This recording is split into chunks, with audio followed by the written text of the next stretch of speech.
Alrighty, hello there mathematicians. Today's objective is students will be able to solve multi-step equations. Okay, going to start off giving you the steps for these. I typically don't like starting off with just steps, but these will be very important to reference as you do these problems. Okay, so step one that we're going to do, okay, is we're going to simplify both sides of equation, and we can abbreviate because it's the notes. Both sides of equations of the equation all the way. Okay. Now, we've already been working with these, but I'll just tell you now, oftentimes, in order to simplify both sides of the equation, okay, and this is just a box, we need to oftentimes use a distributive property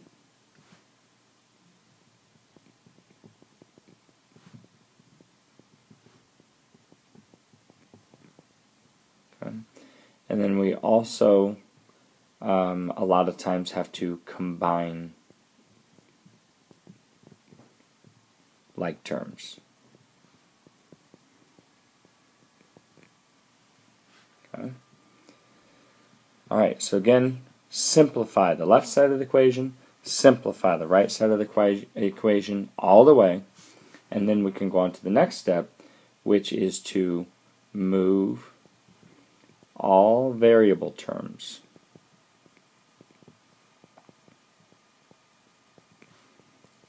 to one side. Okay, move all the variable terms to one side. And again, we'll see exactly what we mean by this. Okay, and then third, once we get all the variable terms to one side, it actually just turns into a two-step equation, sometimes even a one-step. So we just need to simply do our do, undo box, or T-chart, whatever you want to call it, box to solve for variable. Okay, we've already done that. Okay, and then last, again, this is insane not to do. Okay, check solution into original equation. Okay, we always plug things into the original equation in order to check it. Okay.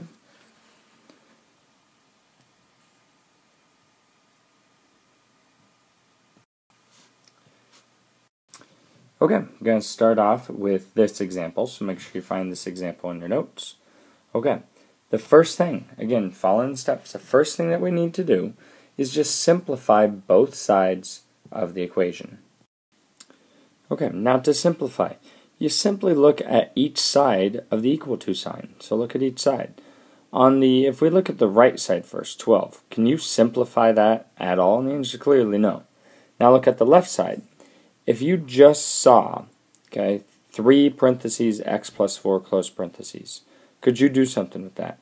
And you'd be like, yeah, you can easily use the distributive property. Okay, so let's do that. 3 times x is 3x, and then 3 times 4 is positive 12, so we write plus 12. Okay, and then that equals 12. Okay, now again, double check. Did we simplify both sides? Well, we already knew the right side was. The left side now, the 3x plus 12. Can we simplify that any further? And the answer to that should be no, and you should be thinking why. And the reason why is they're not like terms. 3x and 12 are not like terms. You cannot combine them. Okay, second thing, we need to ask ourselves, is the variable just on one side? And in this case, the answer is yeah, the variable's only on the left side. So now we can easily solve this by doing our do and undo box. Again, takes 2 seconds to do. What's being done to the variable? Well, we have a 3 touching it. Touching means multiplication. To undo that, or the inverse operation, is to divide. And then we're also adding 12. So we would subtract 12. Okay. Now, which one do you do first and why? Do you subtract 12 from both sides, or do you divide by 3 from both sides? And make sure you understand why. Okay, we talked about this in class. You would subtract first because we use reverse GEMDAS when we're solving. Okay, again, that's a key point. When we're solving an equation, in this case we're solving for x, we use reverse GEMDAS. It's when we're simplifying that we use regular GEMDAS. So I simply need to subtract 12, subtract 12. Whatever you do to one side, you have to do the exact same thing to the other. That cancels, leaving me with 3x is equal to 12 minus 12 is 0. Okay, now I'll just say this now, especially when we get to the part 2 video. A lot of times when we have a 0 in a problem, students start getting confused and worrying. Okay, all this is asking is 3, and I want you to make a note in this in your notes. Okay, you should have room above. Again, you should have room above yours to make a little arrow to this. All it's asking is 3 times what number equals 0. Okay, or we can just, and we should know that the answer to that is 0, but we can also, we haven't divided by 3 yet, so divide by 3, divide by 3. 3 divided by 3 reduces to be 1. X is equal to 0 divided by 3 will equal 0. So the answer is x equals 0. Okay. Now, you should have room right underneath this. Okay. You're crazy not to do this. Check it quick. Again, this just takes a second. So just rewrite the original problem. Now, instead of, and don't write this yet, okay, instead of writing, so it would be plus 4, right? Instead of writing it like this, okay, where you should definitely put parentheses around the variable. Do you see how, I'll highlight it right here, we have what I call double parentheses. Okay, I don't like having those two parentheses, so what you can actually do, if you're fine with it, you can keep them. But I like to actually take this outside parenthesis and make it a different grouping symbol, like a bracket. Now, if you make this outside one a bracket, you also have to make this one. Okay, that just helps me see a little bit more clearly the parentheses inside. And we said that parentheses represents x, and we said that x was 0. And the question is, does this equal 12 like the original equation said that it should? Well, if you do inside these brackets first, okay, 0 plus 4 is 4, so you have this. Does that equal 12? Well, 3 touching these brackets is multiplication, so 3 times 4 is 12, and yes, that did equal 12. So we know that 0 is the correct answer. Okay? Alright, let's do another example. Okay, make sure that you find this example. Alright, we have one variable, so we only have an x. We don't have, like an x, y, and z, so we only have one variable. Okay, and we're solving for it. It has an equal to sign. So again, we follow the steps. Okay, got to make sure that you simplify both sides of the equation first. That's the easiest way to do it. So the right side, negative 20, clearly simplified. You can't do anything with it. But let's look at the left side. Okay, can we do anything with this? And you should be saying, well, yeah, I can combine. Now, I don't like variables that don't have numbers in front of them, so I always put a hidden 1 in there, that way you don't forget. And when you're combining, do not forget the sign on it. It's a negative 1x. Okay. When you combine those, when you combine a negative 1 and a 2/3, you get negative 1/3 x. And again, on your calculator, you can do, okay, combine means to add, so do 2/3 plus the negative 1. Or you can do 2/3 minus 1, because you know a plus negative is the same as a minus. Okay, this plus 12, we just bring down. We're not doing anything with that. Okay. Now, one thing I do want to emphasize right now, and I see this a lot, okay, and we're going to get into more examples with it. Can you combine the 12 and the negative 20? Can you combine them? Okay, you may be saying, well, yeah, they're both constants. However, they are not on the same side of the equal to sign. Okay, you can only combine things that are on the same side of the equal to sign. So if it were me, I'd make a note here cannot combine because not on same side, and we should add of equal to sign. Okay? Alright, so then that would equal negative 20. Alright, now we have both sides simplified all the way. You can't do anything else with either side. So now we ask ourselves, well, all the variable terms on one side? Yep, variable terms are only on the left. So now we can solve it. Okay, what's being done? How do we undo it? Okay, go ahead and solve this and then check your answer with mine in a second. Okay, am I doing my undo box? With this equation has it multiplying by negative 1/3, so we need to divide by negative 1/3. We're also adding 12, so the inverse of that is subtracting 12. Okay. Now make sure that when I use these terms like inverse, you guys are really listening and understand what that means. Okay, vocab is so important. Alright, so on both sides, I'm going to subtract 12 first, because I'm using reverse GMDAS because I'm solving. Rewrite, cancels, equals negative 22. Okay, well, we're multiplying by negative 1/3, so we need to divide by negative 1/3. And we already had that in our undo side of the box, so divide by negative 1/3. Okay? Alright, when you do that, any number divided by itself going to cancel to be 1x. We don't even need to show the 1 with it. And then if you do 22 divided by, or negative 22 divided by negative 1/3, make sure if you have a graphing calculator, you use parentheses on this. Okay, you gotta do parentheses negative 1/3. Alright, and when you do that, I believe you get, let's see, 20, 40, 60. I made a silly mistake there. Hopefully you guys already caught it. This should be negative 32, not negative 22. I knew something was off. So then a negative divided by a negative gives you a positive, and then that will give you x equals 96. Okay? Again, you can easily check it. Okay? So our check would just be 2/3 open parentheses plus 12 minus open parentheses, and that had better equal the negative 20. Okay, then you can just plug in, we said x is 96, x is 96, you plug it into both places, because that's where x was. And then if you just punch this in on your calculator, exactly the way you see it, because again, we're just checking quick, you will find out that yes, indeed, that left side does equal negative 20. So our equation is balanced, so we know we have the right answer. Okay, let's look at this next equation. Okay, we see just the one variable, okay, just p. Now, the p, we have more than one term, right?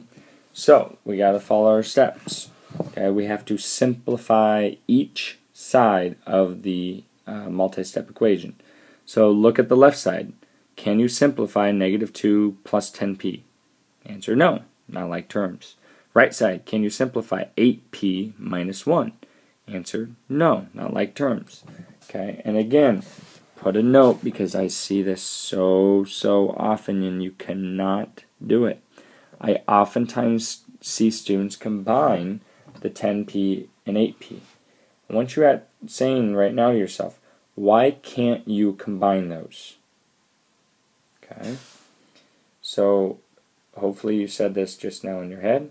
Can't combine because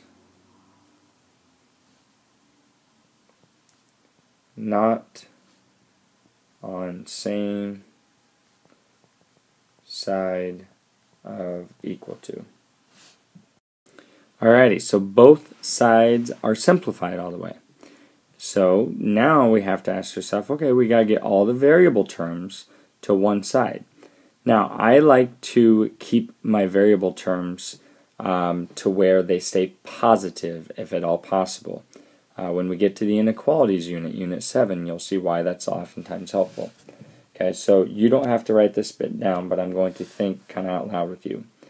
if I move this 10p to the other side, to the right side, okay, I would have to subtract 10p. Okay, now you put the p with it because you want the p going over there with the 10, okay, to the other side. So then I would subtract 10p. Again, you are not writing this. Okay, what is 8p minus 10p? Well, you would get negative 2p. Okay, and as I said a second ago, we want to try to avoid having these negative variable terms. We want to try to avoid them if at all possible. Okay? Alright, so let's, instead of moving that 10p to the right hand side, let's try moving this 8p to the left hand side. Again, this I do want you to get down on your notes. So, to move a positive 8p to the other side, we would need to subtract 8p. Whatever we do to one side, we have to do the exact same thing to the other. So we need to subtract 8p. Okay. Now, I also want you to put a note here that we, and this is another kind of key point, we want p to move to other side 2. I know with like one step and multi-step, you know, we wouldn't have the variable move to the other side. But in this case, we got to get all these variable terms to the same side. Alright, so I'm just going to rewrite everything else. This negative 2 I didn't even touch. So negative 2. 10p minus 8p would be a positive, so plus 2p is equal to, this cancels, negative 1. Okay. Now, you moved all your variable terms to the one side. And I look quick, can't simplify the left side, can't simplify the right side. So now that I have all the variable terms on the same side, just the left, I can actually solve this. It's just a two-step equation. Okay, I'm going to do this.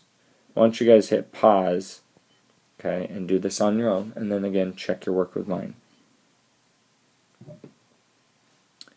Okay, so very quickly, because you should have these down by now.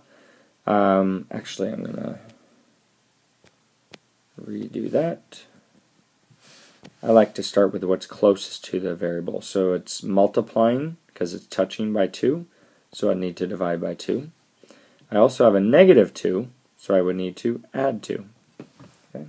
Using reverse GMDAS, I am going to add 2 to both sides, add 2. 2p is equal to negative 1 plus 2 would be a positive 1. Okay? And then we just have to divide by 2, divide by 2. 2 divided by 2 is 1, so just p. I don't even have to show that hidden 1 out in front. And then just show this, 1 over 2. Okay, that's the answer. P equals 1/2. Again, you can easily check it and get this down. Okay, go ahead and check that by substituting in the 1/2 wherever you see p in the original equation. Make sure you use parentheses. Okay, so hopefully you started doing this. 8 open parentheses minus 1, 1/2, 1/2. Negative 2, half of 10 is 5, is equal to, half of 8 is 4, minus 1. Negative 2 and 5 will give me a positive 3. Does that equal 4 minus 1, which is also 3? Yes, it does. Checks out. No, my answer is correct. Okay, alright, let's move on to another one. Okay, as you can probably tell, we're kind of starting with the easier ones and working our way up to the harder ones. Alright, let's look at this one. Okay, we have one variable, just m. Okay, that variable, we have multiple terms though with the variable m. Okay, so right away that should tell us, oh, it's just a multi-step equation. Okay, so first thing we need to do is, again, think about the steps. What do we need to do first? Okay, if you look back at your notes, you need to make sure you internalize and remember this. We just need to simplify both sides of the equal to sign. Let's look at the left side, 4m plus 5. Is that simplified all the way? Yeah, you can't do anything with it. Okay, I'm actually just going to rewrite that now. 4m plus 5 is equal to. Okay, now I know on this side I can simplify. I have a number touching parentheses, so I'm going to distribute that. Okay. And then I also have this minus 3m that I don't want to forget about. So 5 times m is 5m. 5 times negative 7 is negative, so minus 35. And then, again, don't forget, bring down that minus 3m. There was nothing being distributed to that. Okay. Now, are both sides simplified all the way? And the answer is no. The left side's still good.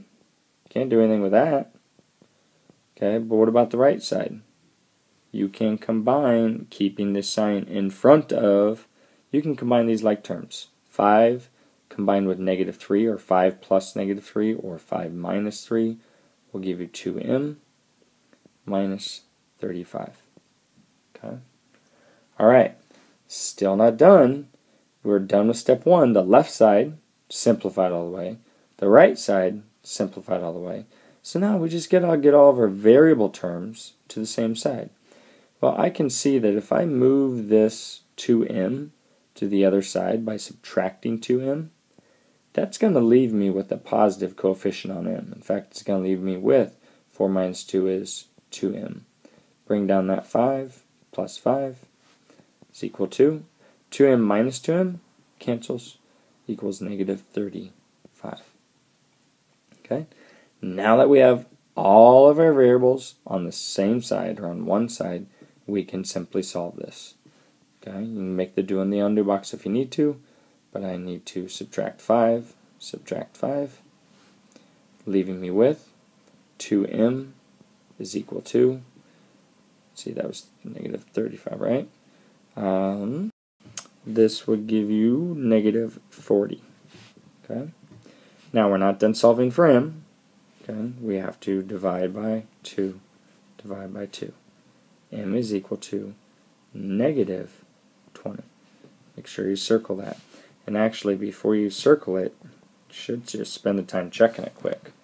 Okay, and again, the original equation, always rewrite the original.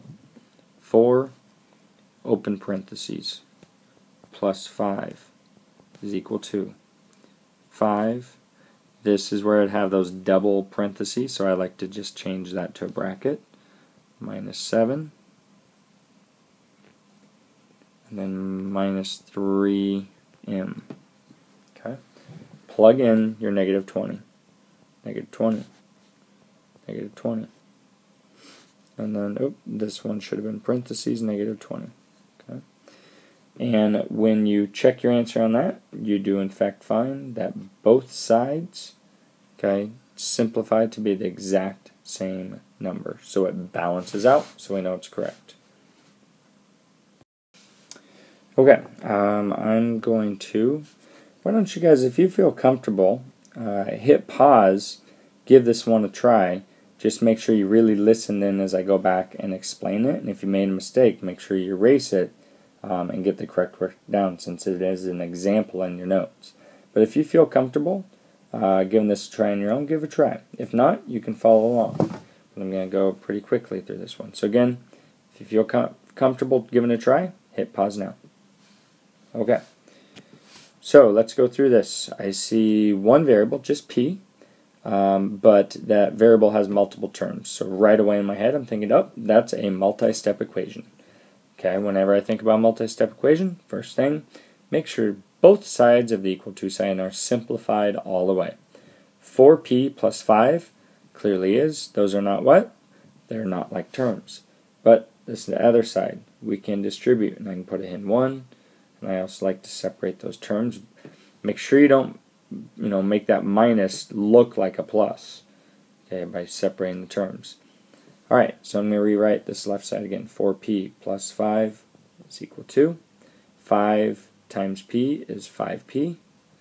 5 times negative 7 is negative 35, so I can write minus 35. And then plus 3p. Okay. Alright, looking at again, is it simplified all the way on each side? The answer is no. You can combine these like terms. Okay, so what's left is 4p plus 5 is equal to 5p and 3p would be 8p. minus 35. Alright, now the question, we're done simplifying both sides. Now we gotta get all the variable terms to one side. So again, ask yourself the question, if you move that 4p to the other side, would the coefficient on p be positive or negative? Okay. Or if you move that 8p to the left side, would that coefficient be a positive coefficient, which is actually what you want? Okay. And the answer to that is, if you move this 4p to the other side by subtracting, because it's, remember, no sign, so it's just a little positive there. So we'd subtract 4p. And again, we're subtracting the p with it because we want that entire 4p term to go to the other side. Okay, so we keep the p with it as we subtract it here. Cancels. 5 is equal to 4p minus 35. Okay? And then we can simply, well, our variable term's on the right, so let's just get this number to the left. Okay, again, our variable term, the p, is on the right, so why not get these numbers, the constants, to the other side? So we would add 35, that would give us 40p, or I'm sorry, 40 is equal to 4p. Well, 4 is touching p, so it's multiplication, so I know I need to divide by 4, divide by 4. P is equal to, so 4 over 4 cancels, p is equal to 10. 40 divided by 4 is 10. So the answer, p equals 10. Okay, again, check. When you plug in 10 on the left side, okay, you get 4 times 10 is 40, plus 5 you get 45. Does that equal the same thing when you plug it in on the right-hand side? 10 minus 7, and you can put that in parentheses if you want, plus 3, 10. Okay, well, 45, does that equal? 10 minus 7 is 3, so 5 times 3 now, plus 3 times 10 is 30. Okay, 45 is equal to, 5 times 3 is 15, plus 30. Well, what do you know? We did it right. 15 plus 30 is 45. Checks out. Okay, so we know that 10 was our answer. Alright, last example we're going to do. Again, if you're feeling confident or you want to give this a try, hit pause, do this now. If not, make sure you're really listening because you've got to have these internalized by the time you get to class. Okay, so I see one variable r. I see that r, there are multiple terms of it. There's a term on the left and a term on the right. Okay? So right away, I know I need to simplify both sides of this multi-step equation. To do that, I need to distribute. 4 times 2, 8r. 4 times negative 8 would be negative 32. That's an ugly 3. 7 times 7r would be 49r. 7 times 10 would be plus 70. Okay. Now I need to get all the variable terms to one side, and I can see that if I move this 8r to the other side, the r term will be positive, which is kind of what I want. Minus 8r minus 8r. Okay. And bring down what's left. Negative 32 is equal to 41r, and then this would be plus 70. Okay, now we gotta solve for r. So we can ask yourself, what's being done to r? Okay, how do we undo? Sorry, what's being done? How do we undo it? Well, I'm multiplying by 41, so I need to divide by 41. I am adding 70, so I need to subtract 70. Again, that doing the undo box just makes things really simple. It helps us organize our thoughts. So I need to subtract 70. Subtract 70, because again, reverse Jim does. Negative 102 is equal to 41r. Not done solving for r yet. Need to get it all by itself by dividing by 41. Divided by 41. Okay, that cancels, leaving you with r is equal to 102 over 41. I almost forgot it. Should be a negative, because this negative right here, negative divided by a positive, stays negative. The answer that we could have on that is this answer right here, negative 102 over 41, or we could write negative 2 and 20 over 41. Okay, the decimal you could write, but then you're going to have to round it for it to be exact. We might as well keep the fractions, that way we can be exact on it. So, those are your answers that you could have. Okay? Alright, we will continue to practice this a lot more when we get to class. Make sure you come, review your notes beforehand, come with any questions that you have, and make sure they're very, very specific. Okay? Look forward to seeing you guys in class.